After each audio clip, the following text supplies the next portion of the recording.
मोतीबिंदूचे operation म्हणजे काय? तर चला आज जाणून घेऊया. मी डॉक्टर ऋषिकेश आरे, कन्सल्टंट ऑफ्थॅल्मॉलॉजिस्ट म्हणून सिनर्जी हॉस्पिटलमध्ये कार्यरत आहे. तर मोतीबिंदू म्हणजे आपली डोळ्यातली क्लिअर लेन्स, हे त्याची पारदर्शकता कमी होते. जसं आपण पाठीमागच्या व्हिडिओमध्ये पाहिलं, तर ही जी अशी पारदर्शकता कमी झालेली मोतीबिंदू हे काढून आपण त्याऐवजी एक कृत्रिम लेन्स टाकतो.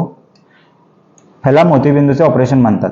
हे दोन पद्धतीने होतात. एक फेको, ज्या म्हणजे मशीनद्वारे आपण हे ऑपरेशन करू शकतो, आणि एक SICS म्हणजे आपण इन्सिजन घेऊन म्हणजे हाताने आपण ही लेन्स टाकली जाते.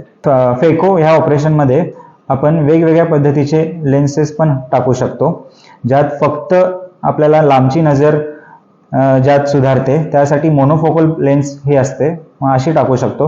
आणि ज्यांना लांबची आणि जवळची ही दोन्ही दृष्टी त्यात दिसेल त्यासाठी आपण हे मल्टीफोकल म्हणजे ज्याला असे रिंग्स असतात, हे असे रिंग पण टाकू शकतो. ह्याच्यामुळे लांबची आणि जवळची ही दोन्ही दृष्टी आपल्याला ऑपरेशन नंतर दिसेल.